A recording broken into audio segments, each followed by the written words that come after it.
You might be aware that Toowoomba has a huge amount of schools. In fact, we have the most schools per head of population of any city in Australia. What you might not be aware of is the amount of kids in our schools that are starving. Some are starving for food, but so many are starving for love, compassion, nurture and quality time. Let me introduce Jodie. She's been a youth worker in our city for many years and she's going to share some stories. My name is Jodie and I've been working with young people and mostly in schools for the last 20 or 25 years. I am a churchgoer. I have been lukewarm sitting in my seat and I have heard stories all the time. And I'm sitting here going, I want people to know something needs to be done and they can be part of the solution. You're going to use that. But I really want people to get out of their comfort zone and just do something to help. And you can.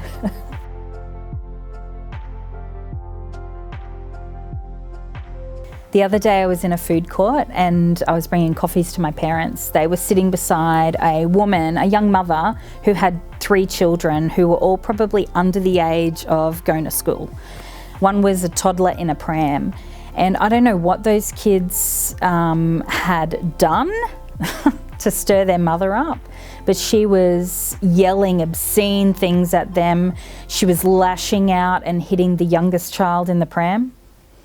And it was shocking. And my dad was tense and my mum was not able to look anywhere. When we talked about it later and I asked my dad, what was it that was going on for you? He said, I was just so angry and shocked and I didn't know how to help because if I got out of my chair and I walked over there and said anything, she would have come at me.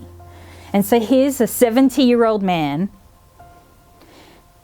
too afraid of a 20-something-year-old woman. And I just said to him, imagine being those kids, because she was in public and she was curbing herself somehow. She was holding back a little bit.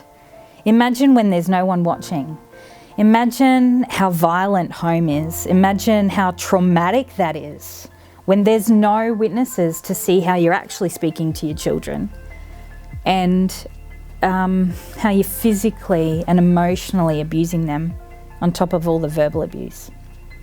So what I'm seeing on the school level is kids even in prep and grade 1 and grade 2 who are speaking to each other really bad. There's no kindness and they don't know what it means to be a good friend. They're seeing dysfunction happening at home. So Mum speaks to dad poorly, dad retaliates, speaks back poorly, or pushes her up against a wall, and we see that at school. I can tell you that there's a real deficit of nurture.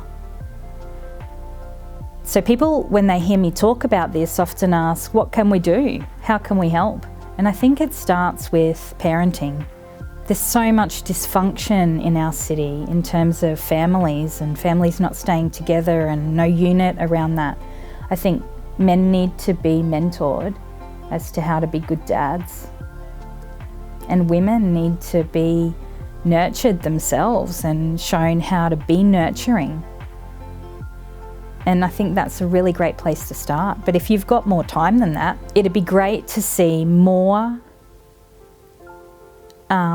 loving adults stepping into schools and mentoring young people and showing them here is another version of a human being who knows how to be kind, who knows how to honour other people. I can't.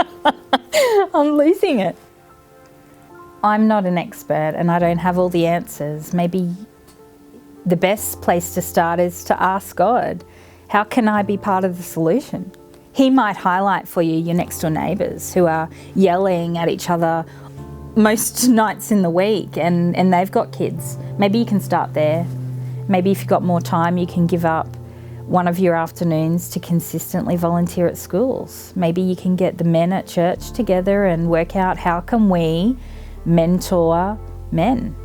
But I'd pray about it and pray for our city because, everyone needs Jesus.